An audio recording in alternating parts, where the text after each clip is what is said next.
Hello, everyone, and welcome to another episode of the Bonus Points podcast. I'm Joe Garrett, as always, been joined by Ollie Guy. Hello, hello. Hello, Ollie. And today we're discussing... I don't know, whose choice of game is this? Do you remember? No, we get asked to do it a lot. I think maybe I might have finally said it's time. Yeah, I think maybe you suggested it, but I had it, like, I've got my big list of, like, games I want to do in the future on the podcast. Probably too many than we're ever going to be able to get to, realistically. But I had Outer Worlds on my list as well. So I guess it was just the right time to use an appropriate word for Outer Wilds to materialize. Yes, I think so. Funnily enough, I think you just said Outer Worlds the first time. Oh, no. Well, funnily enough, the Wikipedia entry, the first line of the Wikipedia entry before even the game, it says not to be confused with the Outer Worlds. Yeah. I mean, we'll get onto that a little bit later on. I think maybe it's just when I say it quickly. Like, I think it's, like Yanni or Laurel. It's whatever you're thinking in your head. You're here. You're here, whichever one. Anyway, do you want to set up what Outer Wilds is? Okay, Outer Wilds is a 2019 action-adventure game developed by Mobius Digital and published by Annapurna Interactive. It was released for PC and Xbox One in May 2019, PlayStation 4 in October 2019, with PS5, Xbox Series, and Switch versions coming later. The game features a player character exploring a planetary system stuck in a 22-minute time loop that ends with the star going supernova. The player progresses through Outer Wilds by exploring the system and learning the clues and the cause of the time loop. And is this your first time playing it? No, I played it when it first came out, but I didn't get... Well, it's kind of hard to know how far you got because it's not really linear. But I think I probably played it for about 2 hours when it first came out, and I stopped playing it when I got to... Oh, God, I should have written down the name of the planets. It's the one with the water and the hurricanes. Giants Deep. Giants Deep, yeah. I did write the name of the planets because I didn't trust myself, but yeah. I remember some of them, but yeah, Giants Deep, I specifically remember playing it when it came out and getting there and being like, just swimming and then getting thrown up in the air, and I was just like, do you know what? I've had enough of this. Because I don't know if you know, I also have played it before. I can't remember if I've ever mentioned that to you. You said you played a little bit of it before. Yeah, probably similar to you, probably about 2 or 3 hours. Yeah. And not when it released, though. Whenever it was added to Game Pass, I played it then. Yeah. And I don't know when or why I stopped. I don't know whether it was I was just busy or there was another game come out. Like I had nothing in my mind of like frustration or annoyance I couldn't remember a watery moment that frustrated me and stopped me playing.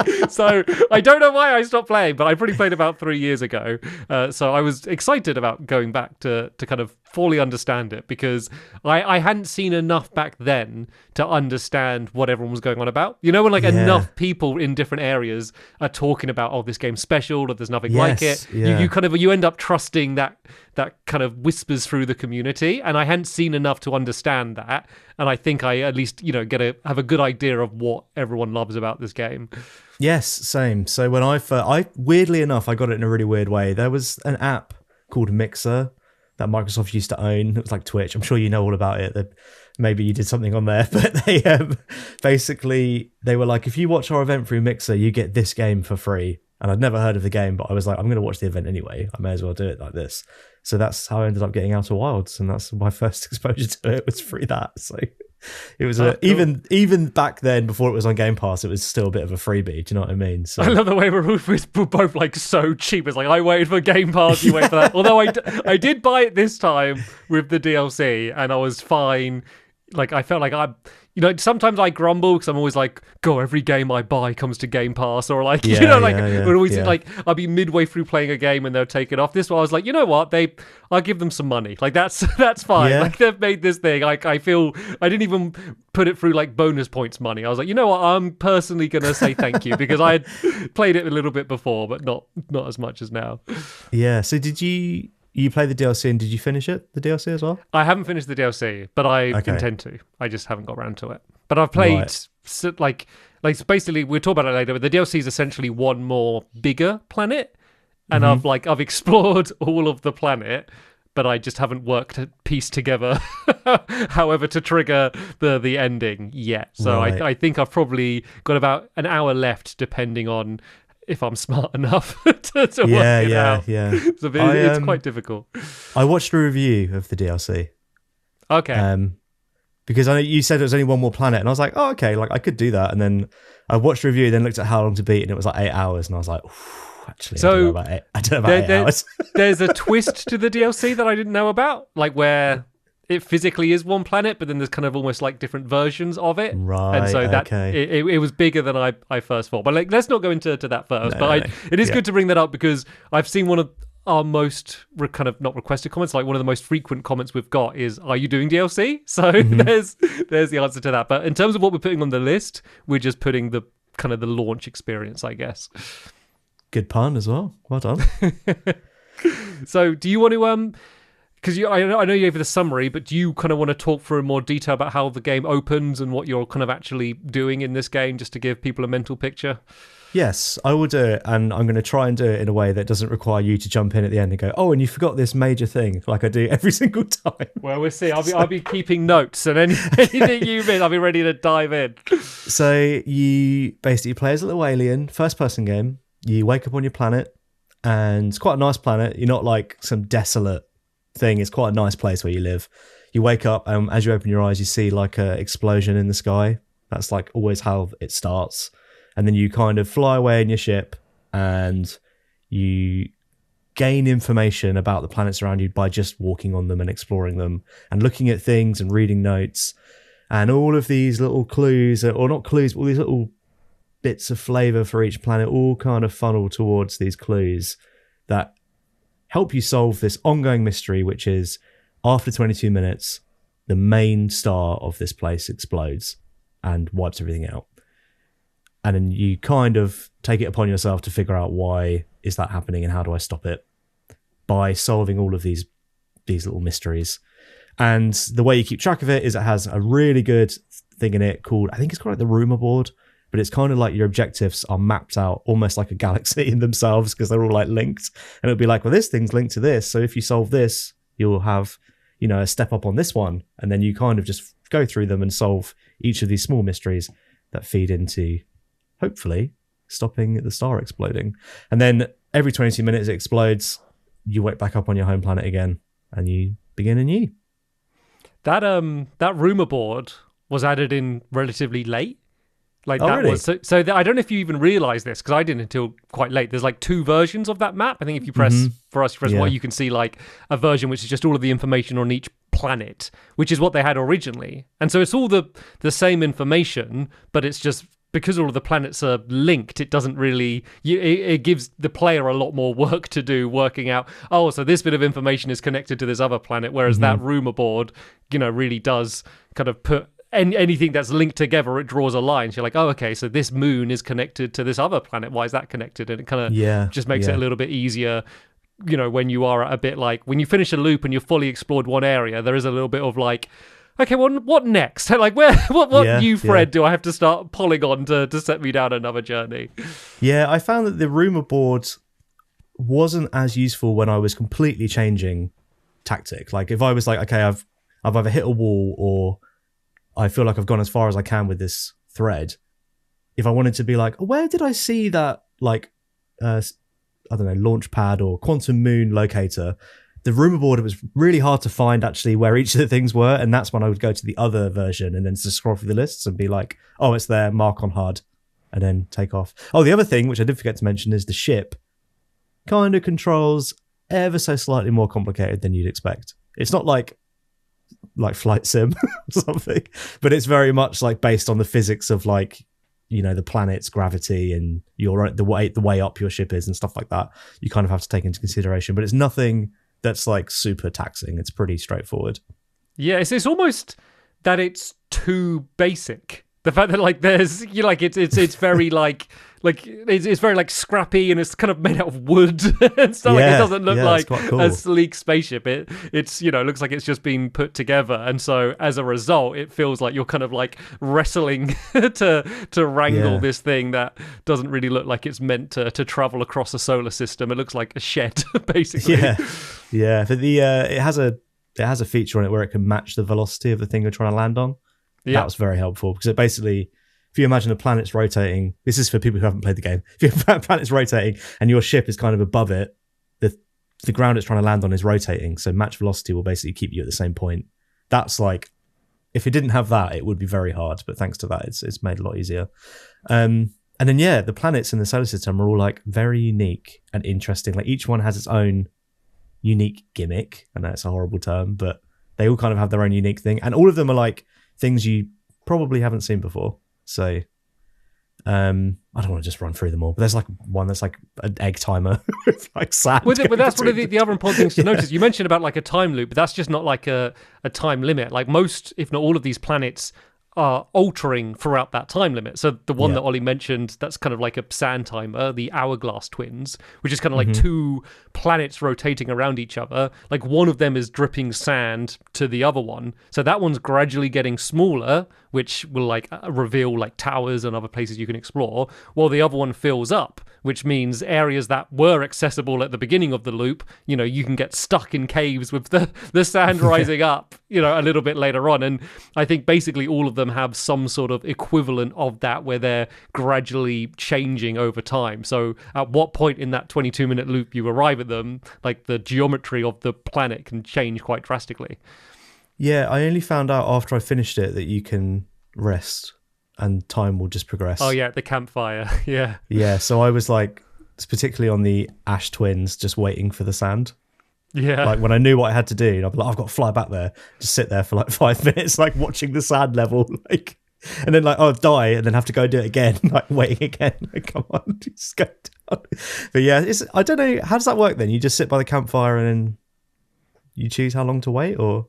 Yeah. So I think it's only because there's a lot of campfires throughout the game, but I think it's only the first one, like the one at the very beginning, because obviously you're looping, you're kind of always going back to the very start, and you can just kind of say to rest there. I don't know if I saw the option. I don't know if I ever needed to do it, because I'd always have like on my little list of things I want to do. Say if I do know, like, okay, I want to go to that planet near the end of the loop, there's always one or two little places I needed to check first anyway. I never really had that much downtime. Or I'll be honest, I was like checking my phone or something, like messaging someone like in the downtime. Yeah, fair enough. Well, how did you find it? Yeah, so I think one of the things that probably our description hasn't given a good idea of is the tone is quite unique, especially when we say, oh, you're on this planet and they got like this space program and stuff, but it feels very rural, the game.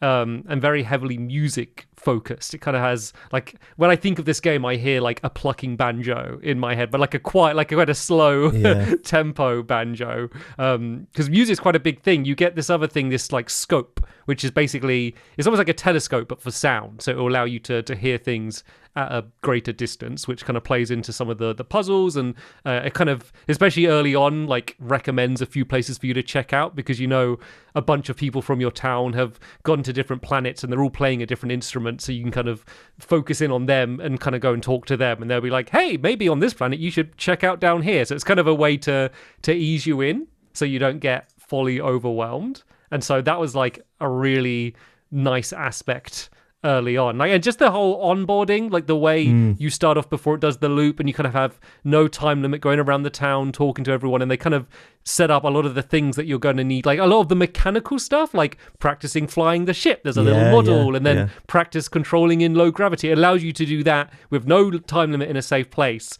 so then when you do end up taking off, you're not struggling with that stuff. You're just focusing on like the important stuff from when you leave. I thought that was really well done. I just think it's generally very easygoing. It's just a very easygoing game. I wouldn't go as far as to say it's relaxing, but because of the nature of the loop, it's like, it doesn't matter if you miss something or it doesn't go exactly to plan, because it's going to come back around again. Like, next time you start, you'll be able to give it another shot.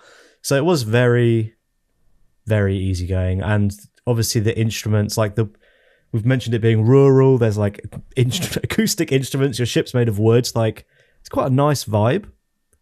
It's quite a low key vibe, which sounds mad for a space game. And obviously the impending doom of the star exploding. But yeah, all the characters are also very they're like just relaxing. It's quite a relaxing vibe. Yeah, it's cool. Because you run into that one guy who's like the only other person you speak to who also, well, one of the only other people you speak to who also knows they're in a loop. And he's like, you basically talk about it. He's like, yeah, I'm in like this loop. And then you can basically be like, oh, like, are you stressed? Like, stressed about that? Like, what are we going to do? And he's like, yeah, it's fine. It's pretty chill. He's just fine of it. Just like, I'm just sitting here by the campfire in an eternal loop, but it's fine because it gives me time to think. Like, that's very much the vibe of this game. Yeah. Speaking of the campfire, you could also cook a marshmallow, couldn't you? Yeah. Did that actually do anything? I don't think so. I think that's just it's part of the vibe. A nice, it's just a nice thing. And it's sort of, maybe because I think the thing with the 22-minute time loop is, at least for me, and I'm sure some other people, it can sometimes be a bit stressful because, like, for one, 22 minutes is much longer than it sounds. Like every time I keep thinking, oh, any minute now it's going to reset, but I'm another like 8 minutes or something. And so I'd always have in the back of my head like, oh, but the loop's going to go. And like anytime I'm deep exploring somewhere, I'm like, I want to finish the end of exploring here so I don't have to get back to it before I return. And I think maybe the sitting at the campfires and roasting a marshmallow is the game subtly saying like, no, you can take a moment and just chill out for a bit. Like it's like it will reset, but everything will still be in the same place. And anytime I did die or there was a supernova, the sun blew up before I was able to finish exploring, I'm always like, oh, it's kind of annoying having to get back there. But you're always back there in like 30 seconds, like once you know where you're going. Yeah, I'd say most of the time you're back there quite quick. It just depends if your autopilot flies you into the sun or if you accidentally smash the front of your ship like into a planet. Like, say, for example, the Twins, again, the Sandtimer planet, it's quite good, I guess, at catching you in its orbit and whipping you into the second planet, just killing you instantly. But yeah, I mean, most of the time, even when it says like 30 kilometers away, you're getting there. It doesn't take a very long time. And the thing is with the time loop as well is that when it is running out, you get the music, which goes for quite a long time before you notice that it's actually going to end. The thing I was dying more from is running out of oxygen or running out of fuel. Running out of fuel actually was even worse than running out of oxygen because then it starts to drain your oxygen. Yeah. And then sometimes it would be like, I need to restart. So I'll just be flying, like using the right trigger and the A button to like use as much fuel as I possibly could so that it would like drain quick enough that I could get back to the start. So you can meditate to then you can end the loop just by doing that. You don't have to kill yourself as like a way How'd you do that? So there's one, I can't remember who it is, but there's one of the characters you speak to who's like meditating. It might be the one I mentioned. And after you speak to them about it, then you can do it. Like basically they say, do you want to try it? And you do it and you reset. And then it just is there as like an option on the menu. Very vague, okay. I know. Like, 'cause I did have to look that up as well. I didn't know about that. So I'm not surprised you didn't either, because that was helpful. Because there are times when I'd be like only 10 minutes in, but as I say, I've kind of followed a strand to its end. I'm in the middle of like a planet. I'm like, well, I'm not going to make my way back out to the ship. I'm just going to reset now and then start a new one. Is just the efficient way to do it. Yeah, God, no, I wish I'd known that. That's pretty quicker than quitting the game and going back in. Did you have a favorite planet or moment? Favorite planet? I liked the one that was like all of the you could like fly into it, and it was like it's like a looping inside it with these seeds. You could like shoot through the seed. It's called like the Tangle or something. Oh, Dark Bramble. Dark Bramble. Yeah, that was probably my favorite. That's also the one that I remembered from the first time I played it, and it's cool. Like shooting your little because you have these little items as well that you can use that they're quite basic, but they all kind of have two uses, or like you kind of use them in unexpected ways. And there's one that shoots like a camera that you can then take pictures with the camera. And when you fire it into this like little seed, it appears like 2 kilometers away inside the bramble. And then it's kind of like, I mean, in my mind, I can't figure out how the bramble is put together because it just can't exist. It's impossible. But you can navigate it using this scouting camera, which is super cool. Like, And also the camera having another use with the quantum objects, which are objects that disappear when you're not looking at them. And you can use the camera to hold, like, take a picture of it and it stays there. All that stuff was like really cleverly done. But yeah, I think Dark Bramble was my favorite. Also, I seem to spend the most time there. I seem to be going back there for the most things. So yeah, it's quite an important one. So it is technically the biggest planet.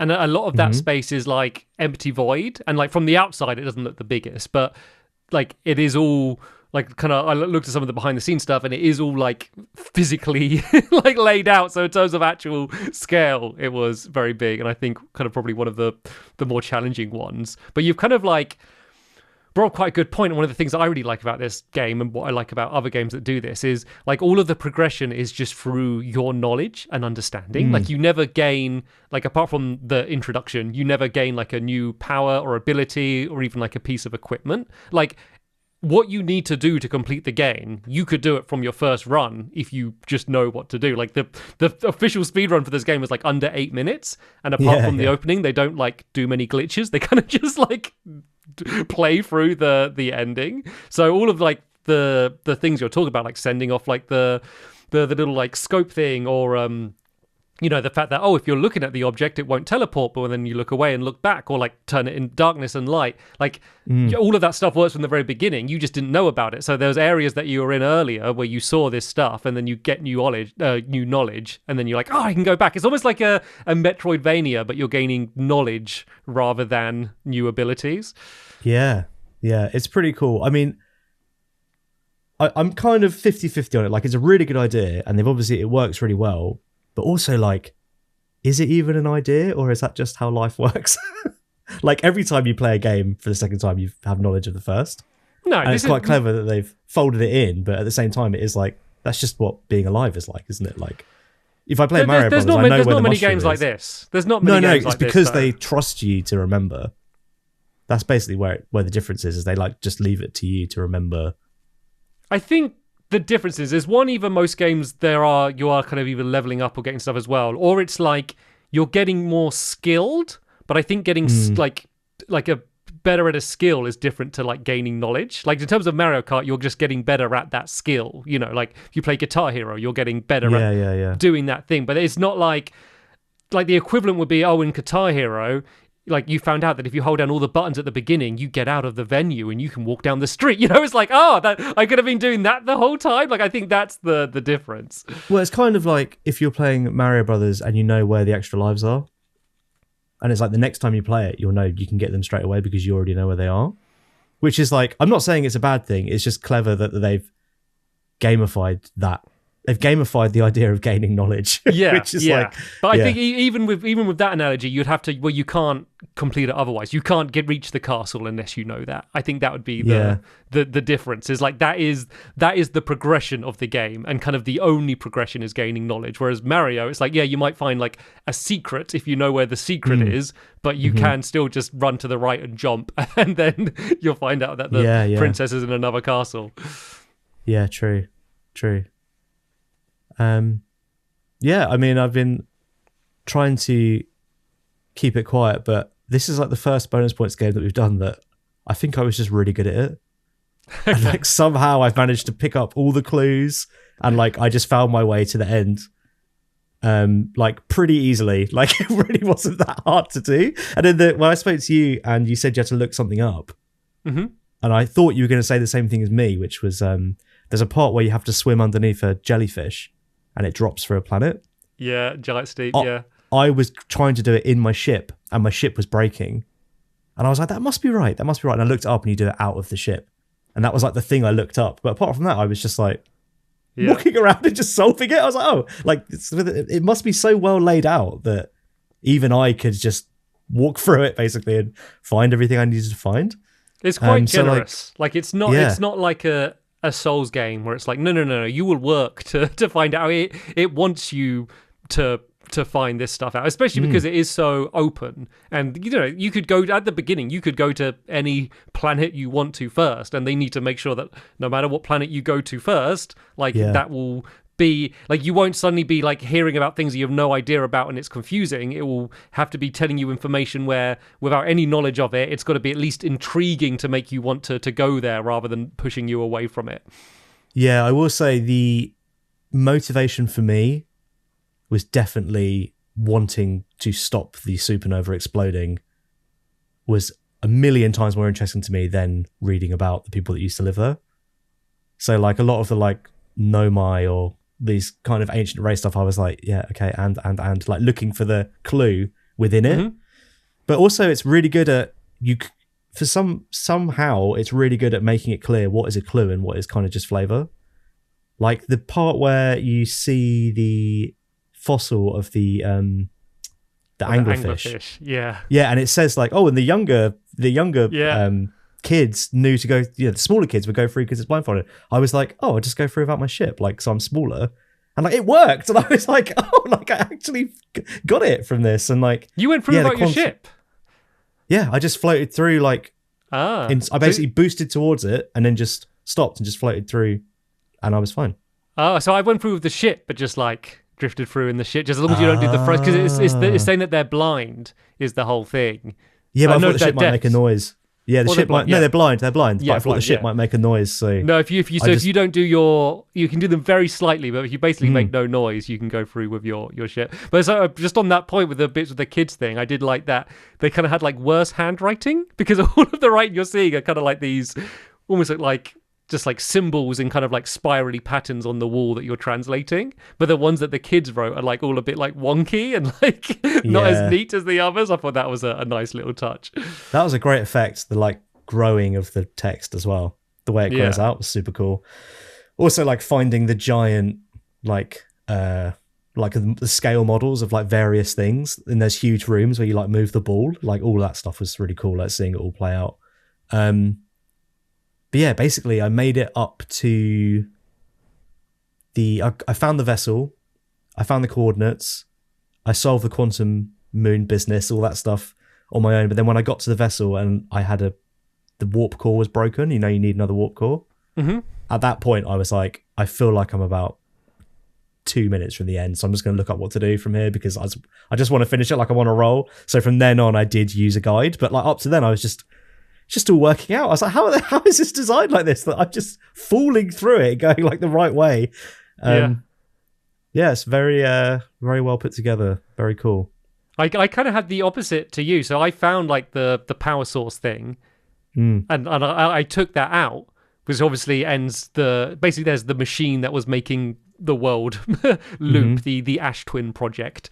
So because I took out the power source, that stopped working. And so then when I died, I just died, and it said game over and rolled credits. And I was like, okay, that didn't feel very satisfying.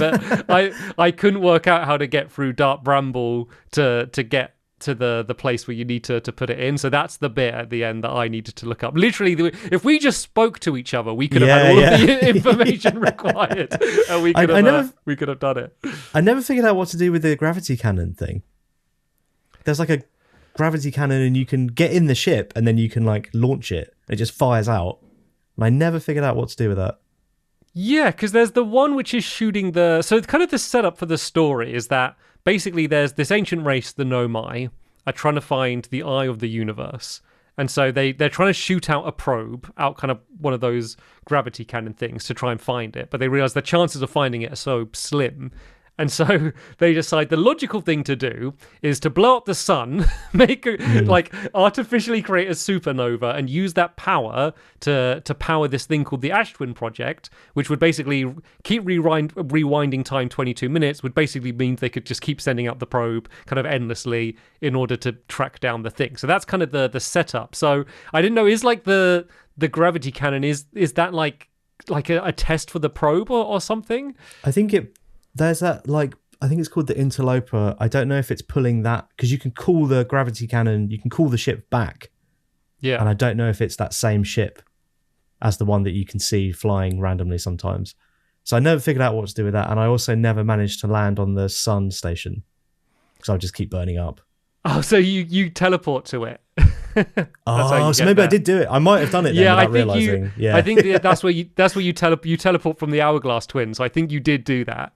but that's the way okay. you get to it. Yeah, I tried and failed landing on it. It's this little tiny little space station thing, very small, spinning very quickly around the sun. But obviously, as Ollie mentioned earlier, like the physics in this game work pretty remarkably exactly how you'd expect. Like, so the sun's a big body, so it has a lot of gravity, and they don't cheat any of that. They created the physics, and it all works. Although one thing, like, is the No Clip documentary I was watching, they were saying one of the things that was a challenge is making it like with you jumping and stuff. And so technically when you jump, you stay exactly, in fact, you always are staying exactly still, but everything else is moving around you. So if you jump, everything moves away from you and back. And when you think about it, it kind of hurts my head a little bit, like, if playing, if you have that in mind. Because they were saying, like, one of the feelings they wanted to give was that you're not the center of the universe here. You are just a person exploring, and it's not all about you. And this is all going to keep looping and happening no matter,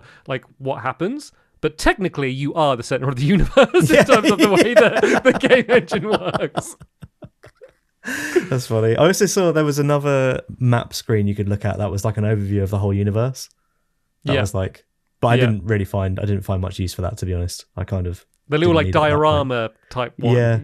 Well, it's like I think you press back or you press one of the buttons and it just zooms out. Yeah. But even like finding your objectives on the ship, even that's quite cool. Like having it in the game rather than like, oh, you press start and then you press R1 and they appear. It's like, and also the options for like accessibility are in the game. They're pre-flight checklist. You can go in there and change. Yes. Which is pretty cool. Because when I first started, I had quite a bad motion sickness problem. And I looked it up online and I wasn't the only one. And the solution was to turn the field of view down, which I didn't realize, but I did that. And then after that, I was absolutely fine. So, but yeah, I did that in the game. Have you got anything else? Yeah, well, we haven't really spoke about the visuals of the game, because it's weird, because on some levels you could like look very close to a texture and be like, oh, this doesn't seem very high res or seems quite flat, or even some of the effects, like our favorite planet that's sponsoring the podcast, the Hourglass Twins. Like I said about like this stream of sand, but if you look at it, it's very clearly just a column with like an effect over it, you know. So in some ways it's quite simple, but then there's so many moments where you'll just be like going around a planet and you'll just happen to glance up and things will align in a way where you see like the sun and the shadows and like other bodies moving, because it's so active, like all of the orbits are so quick. There's so many little tiny moments where it just suddenly just looks absolutely beautiful. But then a lot of other times you'll be in a cave and you'll think like, you know, it doesn't look bad, but it looks maybe a little bit basic, maybe a little bit plasticky. I don't know, I don't want to sound too derivative, but do you kind of understand what I mean? I have the almost exact same thing written down, is that I'd never really felt like I was there, because you can't affect anything. It's all like plastic. Like, so you go on a planet and it has low gravity and you like jump really high. When you land, there's no dust, there's nothing. You just land.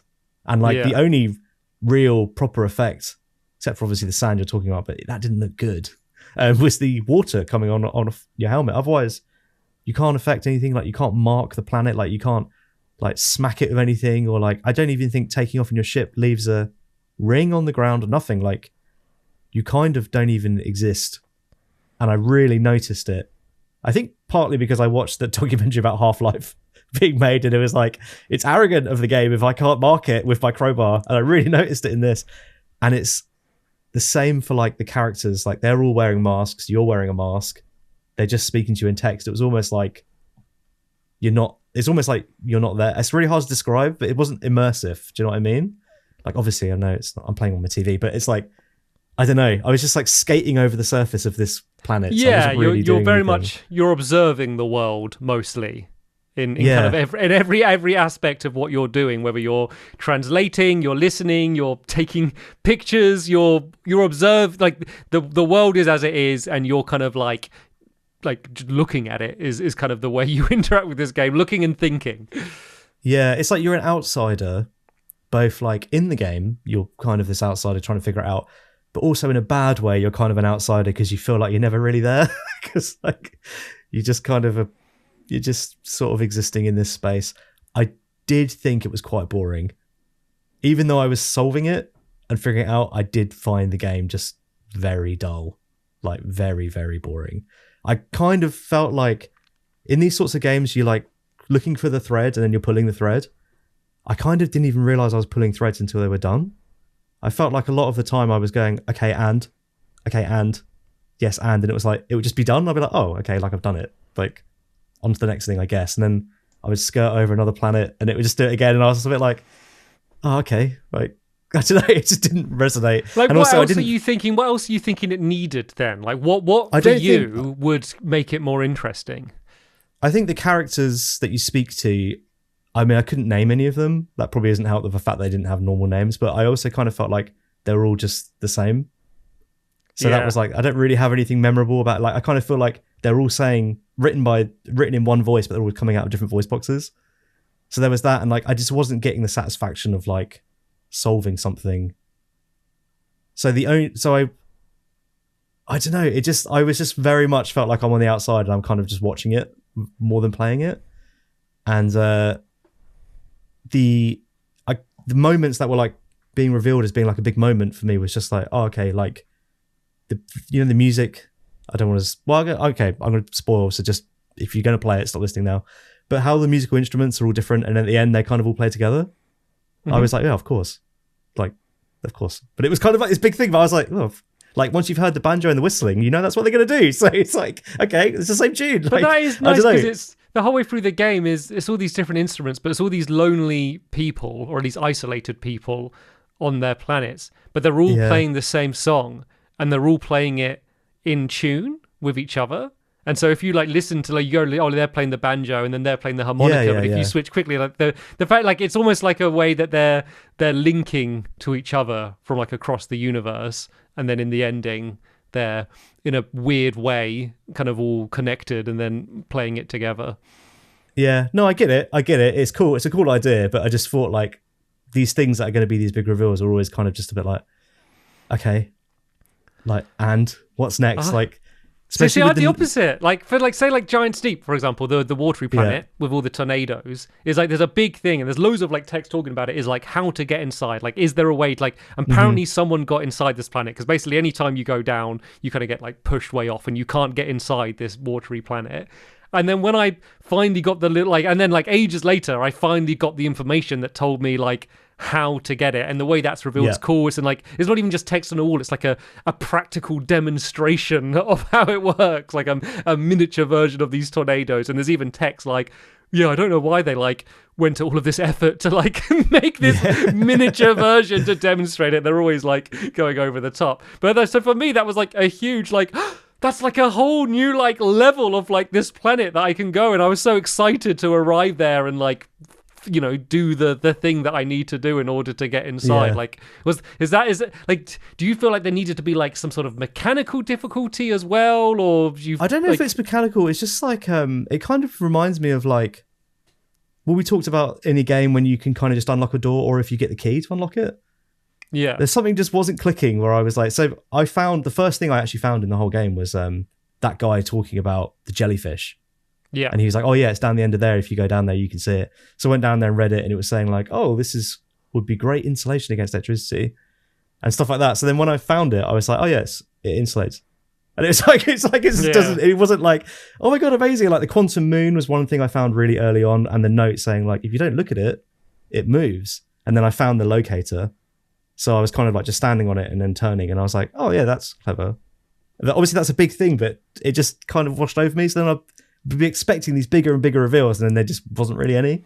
I wonder if you had some kind of bad luck, because it's always better to see the problem and have that in your mind and then find the solution.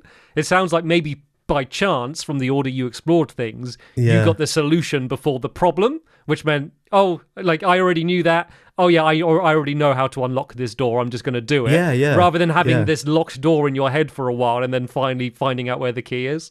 Yeah, the one that I did find out was the spinning tornadoes. One spinning the other way. I was like, oh, that's really clever. Like it is spinning the other way.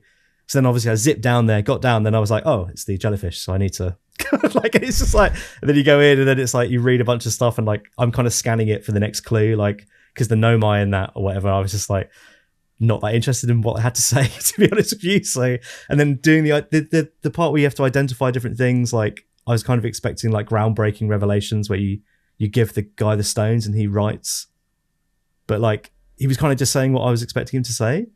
Yeah. So I was like, yeah, and okay, like what are we doing here? And then yeah, I don't know. I just found it pretty dull and not that it needs to be difficult to be good, but I kind of just coasted through it, and I was like, it almost felt to me like Edith Finch. Like I was just kind of going forward. But you didn't find Edith Finch dull, and like, and this one's in space.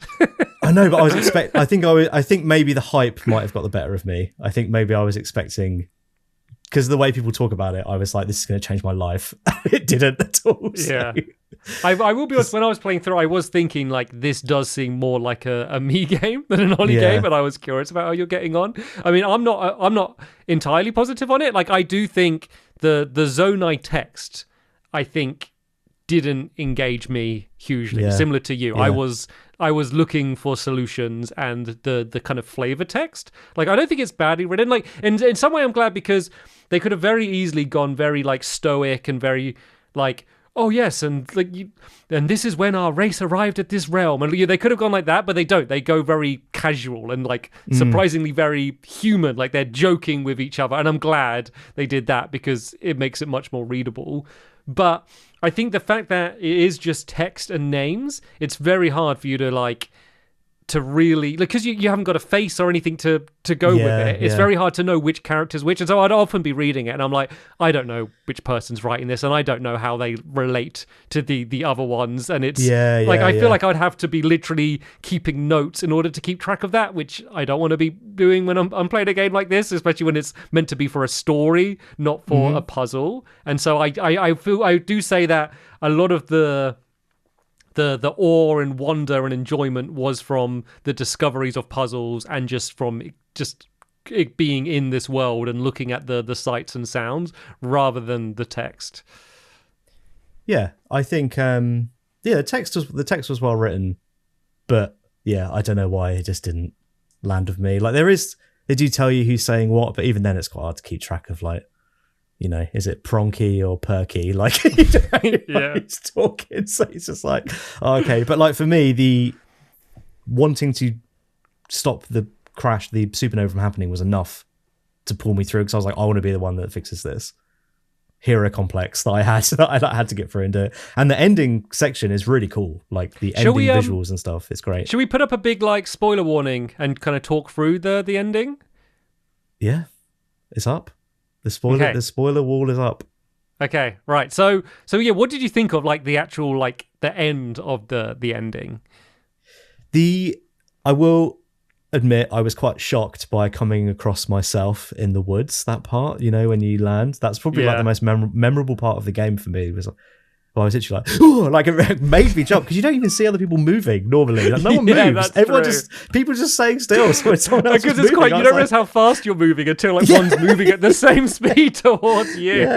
Yeah. I mean, and the ending visuals was really cool, like with the galaxy, and then it's that you fly into it, and it's like the forest, and you're kind of walking around the forest and like following all of the instrument sounds with your like mic thing.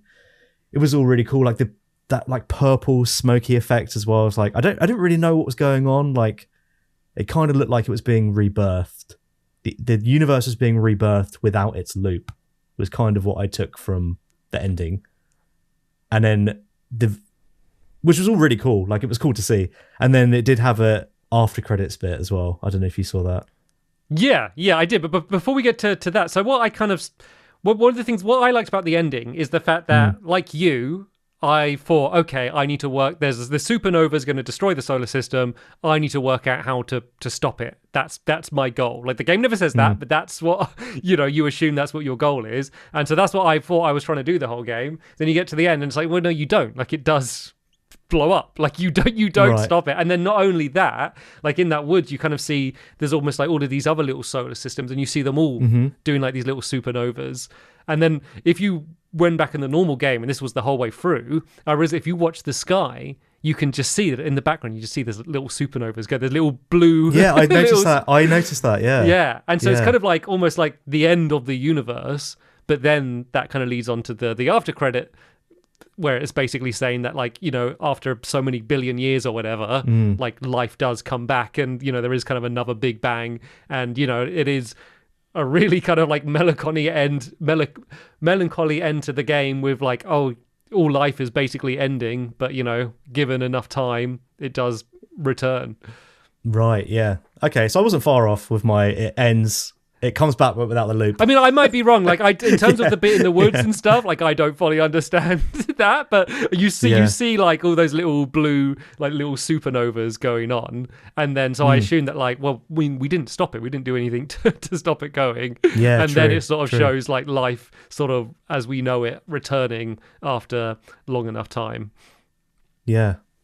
So it was destroyed by the people trying to harness it for energy. Well, I think it just destroyed anyway, because they wanted to create a supernova, but they couldn't, the Nomai. Like, they failed their project and just died just anyway, but they left all of their stuff. And so you're kind of... So the reason the loop began, like, they didn't set the loop off, is because the sun just naturally reached the end of its lifespan and did a supernova, which powered this Ash Twin project, which is the thing that does the time loop. So they never got... You know, they built the toys, but they never got to use them. They kind of died before it was meant to happen, and it kind of just happened anyway because we were the ones that were around when it set off, is what I think is what's going on. I see. I thought it was something that the sun station was doing. It was like getting too close or pouring something in or taking something out. So that was the plan. The sun station was meant to... Because there's actually some of my favourite dialogue was really good, because they're sort of like... Yeah, we're going to try about it. Yeah, they're going to like, are you sure you should blow up the sun? And then it kind of opens up some really cool questions about, like, how far should we go for science? Because, like, that's one of the things I'm really conflicted with when you think about, like, you know, look at NASA and how much money is spent on NASA. And everyone's always like, the human urge to explore and to progress and to travel the galaxy, like, that's what makes us human, and we should be investing money into it. But then I'm also like, yeah, some people don't have food, and it's it's such like a weird thing and it almost kind of touches on that, like, how much is scientific discovery worth? It's like, yes, we want to find the eye of the universe, but also we might kill everyone. Is it worth it? It kind of got me thinking about that. Yeah.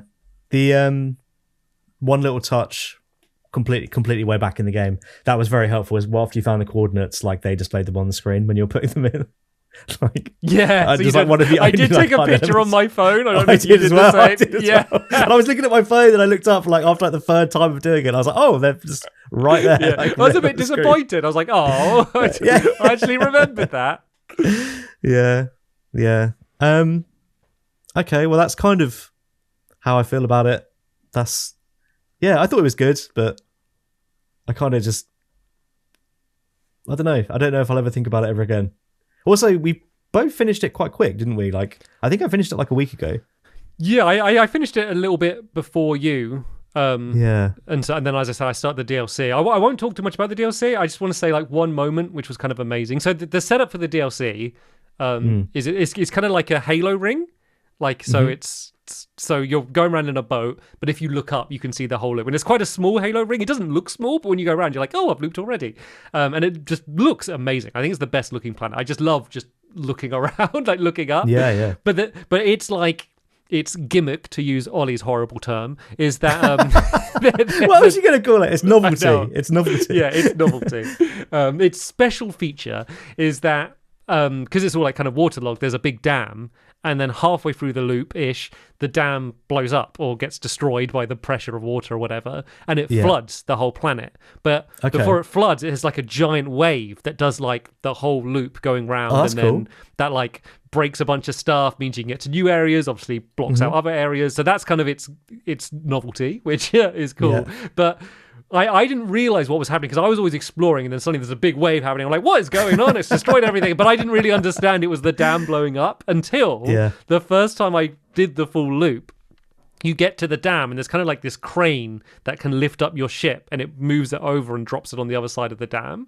So I was on that crane that was lifting up my ship, and as it was moving it over, that's when the dam blew up, like, while I was like above. And I assumed, is this like a set piece? Is that what's meant to happen? But it was just the perfect timing for me to be on it. And then, like, I, like, fell down, and I was like, in the water, and I like managed to get onto like the rooftop of like this flooded building, and I just stood there and just like watched the wave go around like the entire ring. Like, oh wow, like, cool. And I was like, this is like incredible. And the fact that, because obviously like Halo games look quite cool and they do the ring thing, but it's very obvious like this is terrain, basically flat, and then there's a skybox, you know, and it's obviously it's much bigger, but this is like, no, these are all like physical objects, because that's one of the other things of the game is, I know we're saying in some areas like visually it's quite basic, but like it has to be like you could leave your ship on a planet and then like fly to another planet, but then if like that, like the physics have to stay working on your ship in case it gets launched by something or not by something. And then also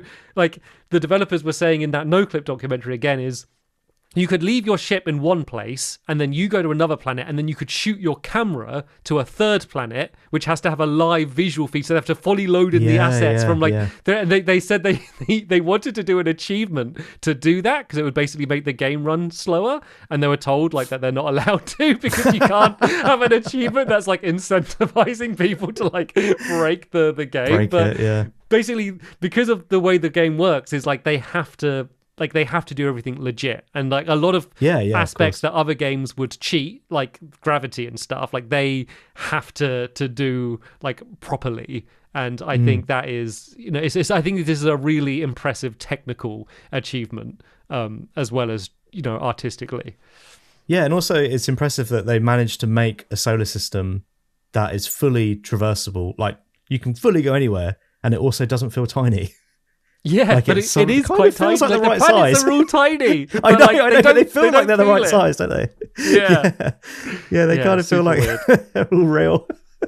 But yeah, I guess maybe that's partly why things are so nailed down and there isn't that many effects, is because, you know, on planet 30 kilometers away, your ship might be knocked and is spinning, and the game is trying to keep track of that. So if it always had to keep track of like sparks flying off of it and it burning, scorching the ground, and if it gets damaged or something, like, I mean, if you parked it on the Brittle Hollow, which is a planet which has like a black hole in the middle of it, and it's all gradually, everything's kind of gradually getting sucked in. If you put it on part of that and you went off somewhere, it's like far away to another planet, then if the bit of the crust of the planet it's on gets sucked into the black hole, that ship needs to end it, because basically after they go into the black hole, it gets teleported to a white hole somewhere else, which was an amazing moment the first time that happened to me. But it has to work all of that stuff out. Well, that could also only really happen in a game like this because of the time loop. So you're a bit like looking at the black hole like, well, I could just throw myself in there. Like, what's the worst that can happen? I'll end up where I'm going to be in 5 minutes anyway. So I ended up just jumping into it. So then that's how it came through. Like, I had a similar thing where I was like, I'm not going to try and jump into it, but I'm not going to be careful. I was just like jumping. There's all like these little platforms above it, and I was like, if I fall, I fall. We'll see what happens. We'll see what happens. I did also just like fumble my way through the teleporters. I didn't know how they worked until I spoke to you. I managed to use them, but not realizing what I was doing to use them. There's a place that explains it. I think you might have just missed it. It quite explicitly explains how they work. I'll be honest, I have no idea where or on what planet, but I think you might have missed that. No, I definitely got them working. But I thought it was from looking at the ground and then looking in the air, because I did that the first time. I had that as well. I was all different crowd. If I jump or if I do this, all of these. It's like how all of like these kind of gods get created, where it's like some people did a certain thing and then like it started raining, so now they do that every time. And like I was like, oh, I'm wearing my lucky trainers every time. You know, it's like no, you were doing that thing when the other thing happened. You're attributing all of these. You're linking those two separate things. Like we were both doing that. That is so true. So Fummy LW on Twitter said, "Did you get any unintended endings?" I kind of said mine. So I got rid of the core, and I was like, what do I do now? So I was like, I'm just going to fly into the sun. So I flew into the sun, and it said game over. That was my kind of unintended ending. Yeah, I died the same way, but not flying into the sun. I got the core, but I spent so long reading all of the things inside that room that I just ran out of time, basically. So when you're reading, unless you turned it off, it freezes time. I don't know if you realised that for the loop. Oh, maybe I was just bumbling around. Just saying that because that's really nice. And then I also turned it on that when you're talking to NPCs, it freezes time, which it doesn't do by default because because obviously they have a little animation and because it freezes everything, so their animation doesn't work. But I was like, I don't want to be talking to someone and being like, better be quick, because just like looking at my clock, they're saying like, when I first came to this planet, and I'm like, okay, this sun's gonna blow up soon. Let's finish your story. That was another thing though that really added into that, like not getting the satisfaction out of solving it. Is I remember when I would find something, I'd go back and tell the guy like, oh, I found the thing, and they'd be like, haha, yep. But it's like, okay, but okay, like, give me something else. Like, you've been on this planet for years and you didn't find it. I've been here for 5 minutes. Yeah, they're like, oh, is that so? You kind of want a little bit more out of them. Okay, what else have we got on the questions? Eric Sturpey, friend of the show. Hey. Not a question, but a comment, said, I've still never had the guts or the time to sit down and play this game all the way through, but gosh, do I love the soundtrack. Maybe this podcast will be what it takes to inspire me to finally sit down and play it. Oh, I kind of hope that you didn't hear this. That you haven't. Hopefully, you haven't listened to this point and not decided yet, because we've spoiled so much. As part of the show, we kind of have to spoil every game we talk about. So hopefully, maybe we'll send them a message and say, "Don't listen to it, just play it," and then come back. Yeah. Do you know what though? Like on loving the soundtrack, I remember it being good, but I don't remember it at all. I don't even remember the song that plays every time it loops. Like in my mind, it's just playing the Pikmin song of like with the ship lads. It's kind of like that. Like I don't actually remember how it goes. I think the music's done really nice where it doesn't play the music all the time. It lets you be like, when you're just going through space, it allows you to kind of have quietness, and that's kind of quite. I think that adds to kind of the loneliness. But it almost, I don't know how it's doing it, but like it seems to be kind of triggered when you arrive at an area you've not been to before, or an important area, and when that music comes in, you're going the right way. It's kind of a nice comfort. I do have a fun fact about the song that plays like the menu music. Is the composer that wrote it? They had an old recording from about 10 years ago that they had done, but then hadn't done anything with, and then they took that recording and then almost like played along with it. So almost like plays in the whole like time loop idea. Nice, it's something that no one else would really know about, but that I kind of like that idea of sort of like collaborating with like a past version of yourself. It's just like a nice little anecdote about that. Yeah, no, that's cool. I remember the music being good. I just can't remember a second of it. It's a bit like when we did The Last of Us, and it's like I can't remember the guitar song. It's just the Left 4 Dead song. Like I can't remember how it actually goes. But yeah, I remember thinking it was pretty good. What other questions have we got? Here we go. Blake on the Discord said, if you had to live on any planet excluding Timber Hearth, which one would you live on? I mean, none are very appealing. Do you want me to read out the main planets for you, so you kind of... I know which one I'd live on. Brittle Hollow with the underground city. That's where I'd live. That was the most fun place to kind of jump around and hang out. I know eventually, mate, it all eventually gets disintegrated. So I think I'm going to enjoy my 22 minutes. Yeah, I guess because you're going to die and all. But let's just say they're frozen in time. Like that underground area in the... I don't remember which one of the Hourglass twins. Is like the Sunless City, I think it's called. Like oh yeah, you're going through the caves, and then there's suddenly like this giant kind of, for this game standards, giant city deep underground, and like it's kind of like houses like up in the rocks. Brittle Hollow is quite similar, isn't it? It also has like all of these grav lifts that you kind of float.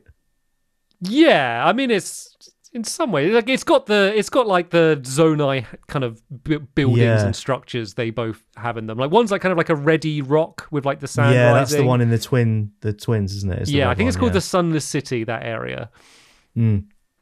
Cool, mine's like the sci-fi one. I'll go there. Yeah. That'd be a nice place to have a little holiday home, wouldn't it? Just to visit in at the beginning of the loop and then head home.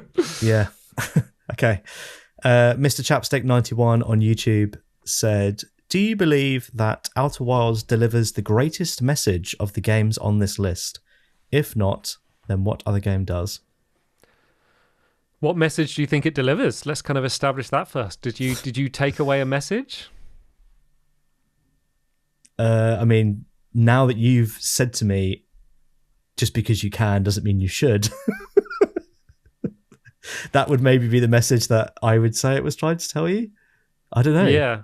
There's actually similar message to that in the DLC as well, where basically to create the ship that this Halo ship that they used to arrive there, they basically had to destroy their like home planet to do it, and then there's writing they kind of like regret it because they were also trying to find the eye of the universe, and they kind of give up, and they're like, oh, we've kind of ruined our home because of our great ambitions. And I think there's obviously parallels with Earth. Yeah, but there's also parallels from that. There's also parallels there with you as a player playing the game, almost.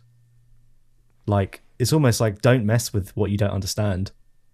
Yeah, but I mean, you look at game, Timberhearth, like, really. it's a tiny little village, and like it's all dedicated to like this space, it's like launch, and everyone's like an astronaut and stuff like it, and like, but that's almost like a positive spin on it. And then you go out and explore, and you kind of see like what the next stage is, and it's all quite dark. I think there's a lot of different, like, I think the big theme is kind of death and like the ending of things, but then there's like a lot of different angles of it. I don't know if I have a one sentence clear message, and I don't know if the developers had that in mind when they were making it, but that I'd say that's at least like the theme, if not the message. I mean, we kind of covered it. I wrote it down, so I'll read it out. Is Tristan Bell on YouTube said, some people find the time loop to be quite stressful, while others are not bothered by it. On a scale of 1 to 10, how stressful was the loop for you? For me, so 10 being most stressful, I would say I would put it at like a 6. I'd say it started at maybe about a 7 or 8.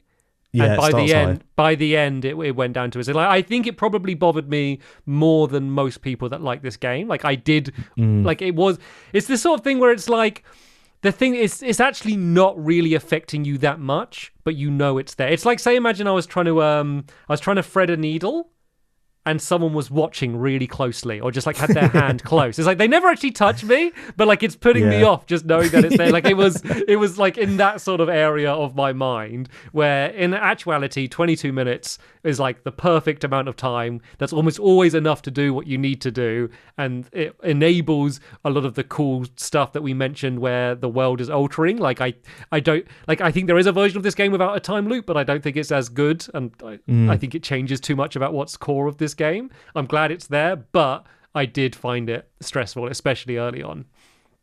Yeah, I think I agree with you. Early on, I was more worried about it. It was more waiting for it to end. Like, I think only 2 or 3 times did it get me before I was ready, you know? Yeah. And then after that, it would be like either waiting for it to end or flying as fast as I can into a rock face so that I could go back to the start quickly. But yeah, I mean, I hope I haven't come across as too negative. Maybe if I knew how to meditate, it would have been a bit more in the game, but obviously, or in the game or real life when playing. You got to think, I did all this without knowing you could do that. So I was just waiting for and also waiting for the time to move. I didn't know you could do that either. So I was just waiting for stuff to I guess happen. maybe you had a lot more downtime. I wonder if that. I wonder if that hurt your pacing. And to be fair, like this is this is the sort of thing where. And like, I'm not going to go at anyone in the community or anything, but like, where you might say something like that, and the comments would be like, "Well, that's because you didn't do this. If you did that, it'd be fine." But it's like, well, no, but the game didn't present that information in an obvious way. Like, I had to look up about the meditate thing. Like, that's 2 for 2, us not finding that, and the campfire thing. I also, where you can skip time before you start. I didn't realize that until much later on in the game, and I think for two things that, that you could complete the game absolutely fine without knowing either of those things, but. Like, that would change the pacing of the game, because it means the percentage of time waiting compared to finding out new things would be much more in the side of finding out new things. Yeah, because I honestly believe if I had those tools, I probably could have found the warp core on my own and just done it. Because that was the only thing I had left to find. And it was just at that point that I was like, I'm just done. Like, I just want to see the end now. But I honestly think I could easily have cleared it without. I should have just lied instead I did. No one would ever know. Right. Is it list time? Yeah, let's put it on the list. Okay, then. The list is up. This is going to be number 55 on the list.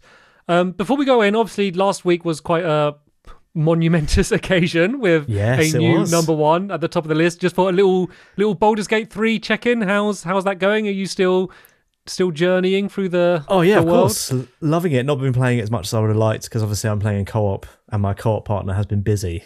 But obviously still loving it. I know. Your stupid fiance. I know. No, she's been busy. It's fine. We're going to get back to it. She actually was saying yesterday that she was like, "Oh, I wish we could get back to adventuring, but I've got to do this thing." And I was like, "I know. It will be there waiting for us." So, okay. I just because I know that like with Alan Wake 2, I know obviously you still love it, but you kind of mentioned that you cooled off a little bit compared to when you had just finished playing it when we put it on the podcast. I just wanted to see whether vibes were level for Baldur's Gate or if you'd gone up or down since last I would podcast. say Baldur's Gate 3 and Disco Elysium, I can either way around for me is fine. They're both fantastic. Disco Elysium, just the atmosphere and the vibe is much more my thing, but otherwise Baldur's Gate's better in like every way, isn't it? I think so. I mean, I've just gone up since then. Like we're at a point now where, like, I feel like at any point we can initiate the end of the game. I'm sure the end of the game. I'm sure that's like 8 hours or something like that whole final segment. But like we're kind of doing a lot of the companion quests and kind of just enjoying being in that world and adventuring. So my thoughts of that game has only gone up since the last time we spoke. So it's a solid number one. Just to solid number one. Put it there. But yeah, let's talk about Outer Wilds. So you mentioned that you wanted me to go first, putting it on the list. Yeah. I would put and you don't think about it, do you, until you see the list? No, I don't like to. I don't like to. I also can't really visualize that apart from the top 10. Like I'm not like if you said like, oh, what's in around 16 to 20, I'd be like, oh, God, I have no idea. So I kind of have to see it. So I'll talk for it out loud, especially for audio listeners. I'm looking down, so it's not top 10 for me. Wouldn't be Humanity, wouldn't be Slay the Spire, wouldn't be Undertale. So Undertale's at 15. It would be under there. And then we're getting to Earthbound. And so then 16's Earthbound, 17's Pikmin 4. I think I'd be somewhere around there, somewhere around 16 to 18. So Earthbound, Pikmin 4, and Yoshi's Island. It would be in that zone. I'll wait till our discussion. I'm not sure of myself where exactly where I want it to go, but somewhere in that area. Yeah, I think for me, on the fun scale, I wasn't really having fun. Like it was interesting, but I wasn't really like, like in Pikmin 4, like you're laughing and messing around and wasn't really getting anything like that out of this game. So I wasn't really. But that's like saying I was thinking, like, oh, I'm comparing my curry to my cake. It's like, oh, the cake was much sweeter than the curry. That's not a failure in the curry. It's not trying to be sweet. That's what we're doing here. Is that not what we're doing here? I know, but you're like, you're picking a very specific thing that this game isn't really trying to be in that way, and then comparing it to a game where that's all it's trying to be. Yeah, okay. Well, I mean, where I was thinking was not far off of where you said anyway, so... Okay. I was thinking... before we started recording, I was like, the perfect place would be 22. Okay. And then I loaded up the list and I saw Alan Wake was at 22, and I don't want to move that down. So... 22, 23, 24. That's fine by me. That's where I'd put it. I don't think it's as good as Edith Finch. You think Edith Finch is better? Yes. So I mean, I'm always gonna.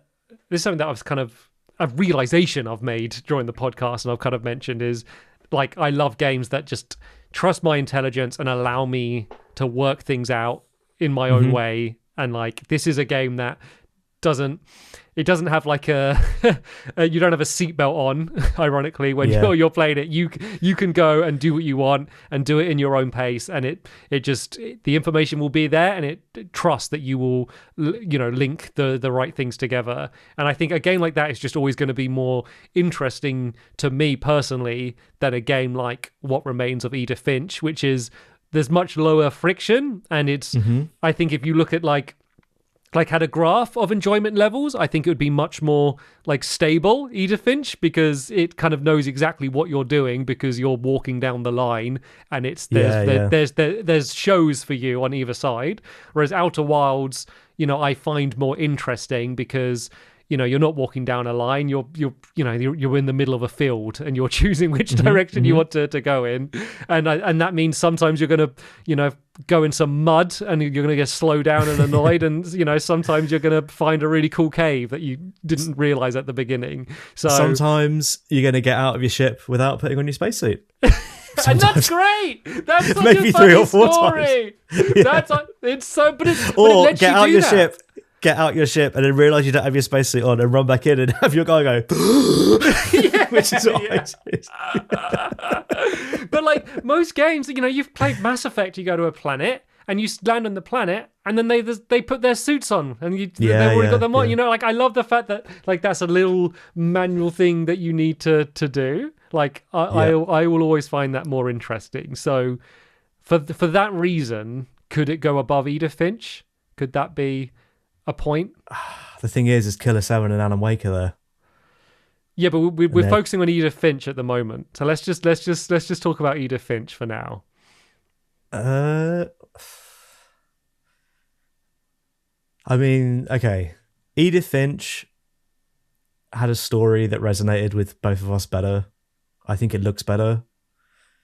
The gameplay is obviously smoother, but that's by design. I'd push back on it looking better. Like some of the... You think so? Yeah. It goes like comic book style, and then it goes to like the crazy fish Roman thing, and then it like does all these different things. There's just some moments in Outer Wilds, and I'm going to be making my case when I edit this because I'm going to be hunting through my footage for the most glorious vistas where it looks like incredible. And I think that the fact that it's all real, whereas in so many games where it's like you go up the tall building and you see the city, and I'm sure you always do the same because you're a nerd as well. Like I'm always looking for like at what point does it become a picture, and like what is the resolution of the that looks like an amazing city, but you look at each building and it's like a box. That's all it is with a texture, and like those ones are now 2D and stuff. Like whereas this one, obviously, like when you're looking at a planet across the other side, it's a low res version of it, a lower fidelity one, but you never see it. You never really see that transition. It just feels like it is just completely real, and then that means that all of those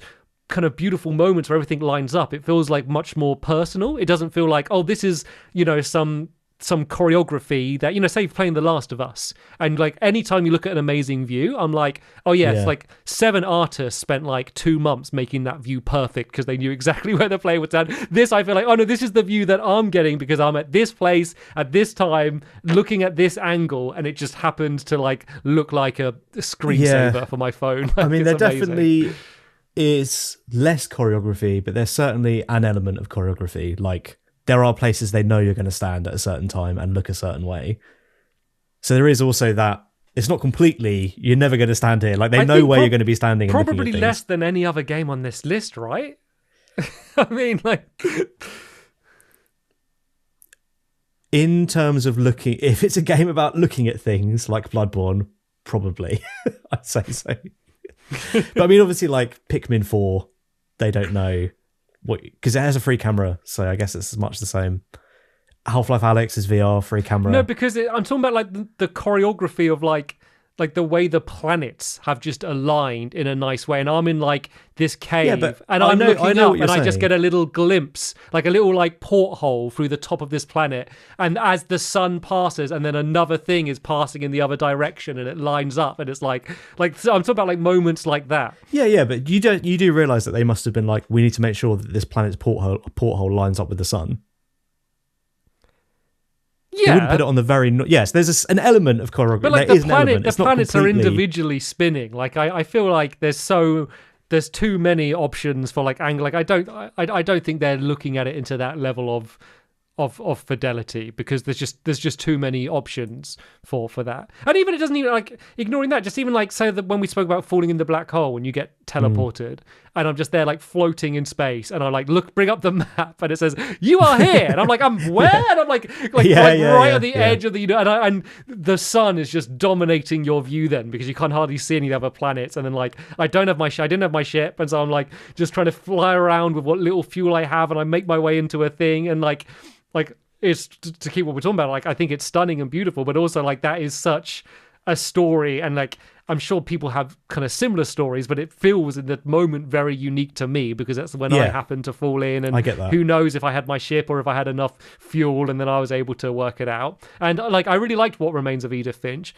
but it doesn't have anything like that. You have, you have the experience that every other player has because it is so tailored, and it means that with the story, it can be more directed, they can control the pacing, and it can be a much more frictionless experience, but you lose out on that raw roughness of you know exploration. And they're very different games, but that is why for me Outer Wilds would be higher for me personally.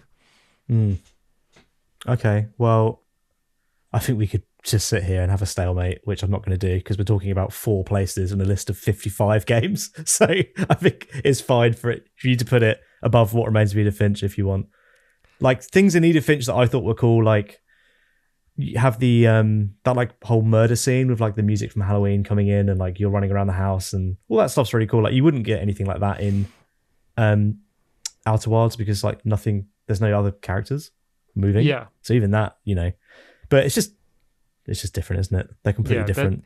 It just comes down to what type of game do you like. It's like I think they're probably pretty level in terms of how quality of a product they are, if we can be really kind of derivative sounding of them. Like, here's like a piece of art. I think like in terms of like the artistry that's being put into them, if that is a thing you could ever really measure, I think you can't quantify that, can you? Yeah, I know, but I think in terms of like quality, they're probably pretty similar, and it goes down to like, what flavor of of game do you like, and I always lean to one that's a little bit more open and a little bit more freeing and a little bit more personal.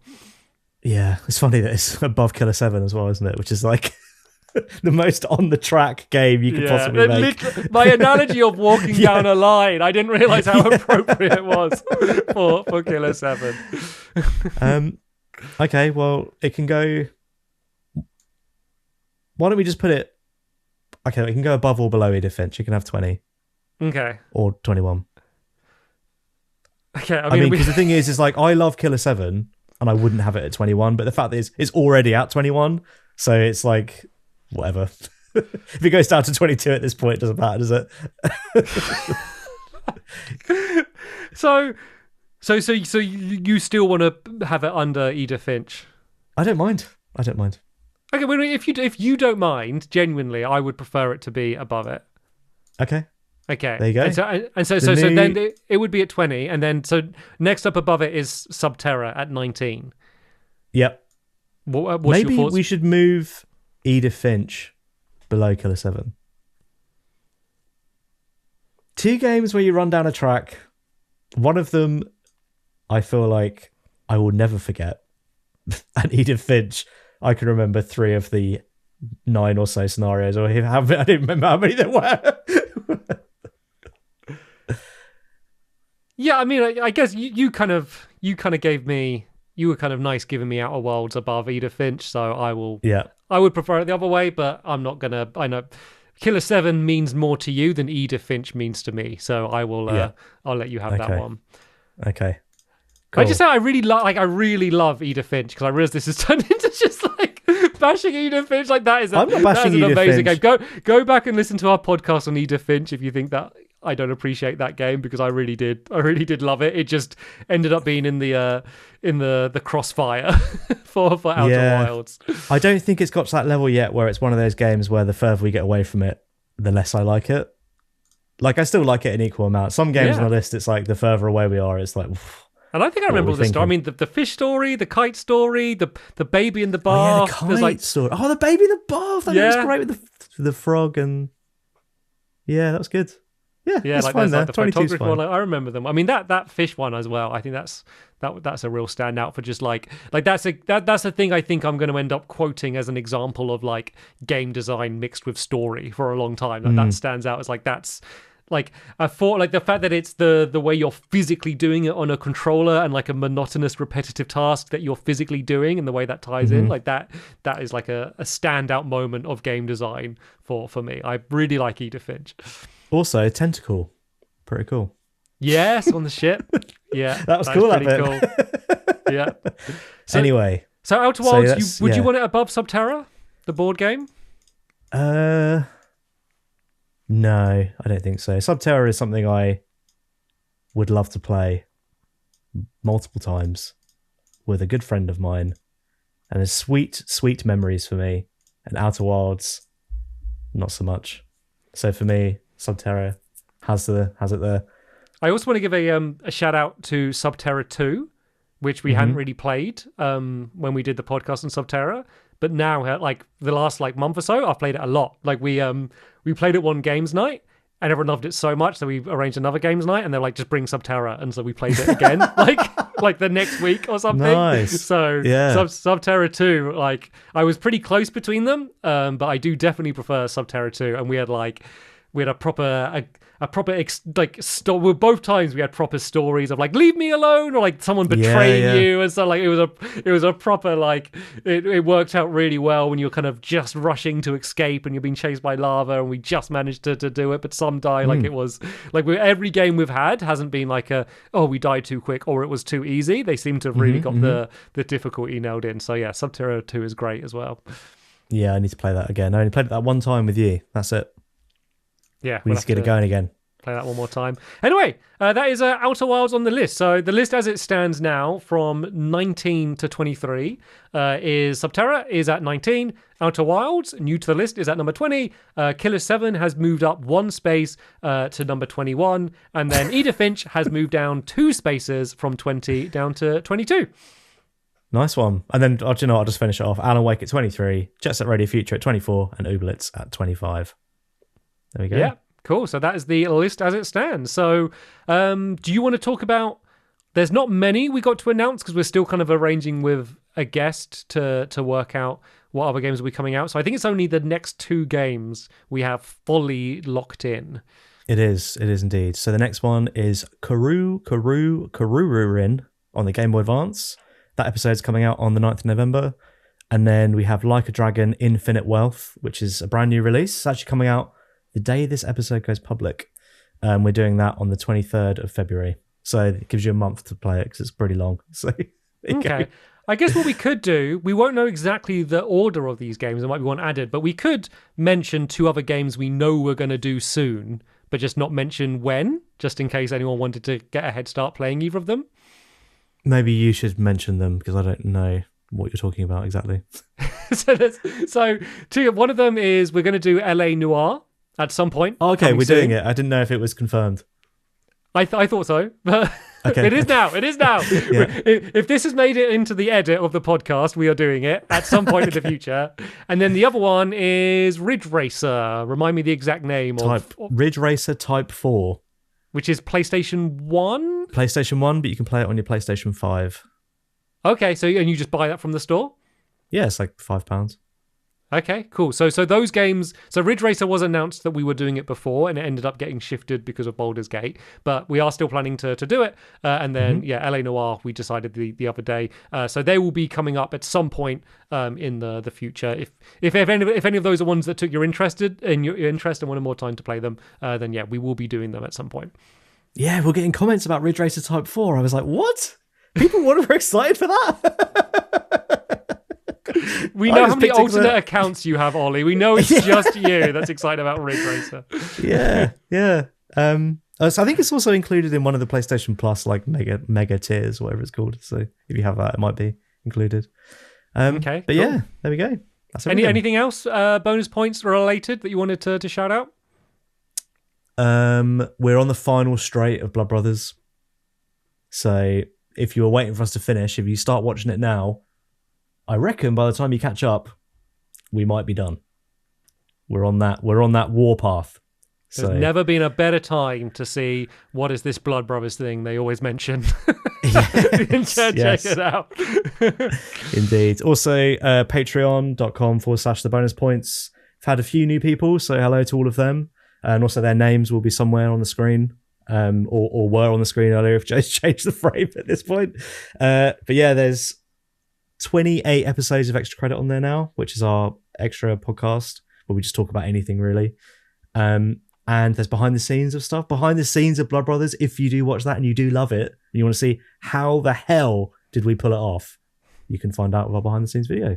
And then Ollie mentioned extra credit. That's like a whole nother podcast. So every off week that it isn't coming out, we do extra credit, and they keep ending up going really long. They're always like 2 hours now. Yeah, that wasn't the intention. That meant to all be like about an hour, but it's kind of become like Ollie and Joe's big catch up, where we kind of chat about like anything we've been up to in those 2 weeks. A lot of talk about pickleball and just any other games that we've been playing. If you are interested in kind of a more general chat with, it's still pretty game focused, but with other just kind of funny stories and things we've been up to, then that's the way you can get that.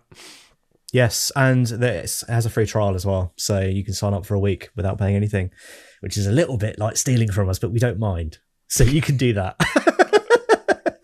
We'll look away. We'll look away. Yeah, we'll look away. But yeah, that's everything. Okay, cool. Well, that will bring us to the end of this podcast then. We will see you all next podcast with Kuro Kurorin, which I think that's maybe my first time saying that out loud ever. I've only ever seen it written down or typed it to you. So how did I do? Is that the game we're playing? I think that's right. That's the game we're playing. I mean, I know what it translates to, but I'm going to save it till next week. I got the cartridge, and you know what? Yesterday, I put it in my little Game Boy, or my little fake Game Boy. So I'm ready to go. One step closer. Yeah, and I was going to start playing it and capture some footage, but then I realised I left my capture card in the room we record Blood Brothers, and I couldn't be bothered to go to it because there was a storm. So I will play it at some point next week. But that's the end of this one here. Cheers for listening or watching, and we'll see you all later. Bye. Cheers, bye.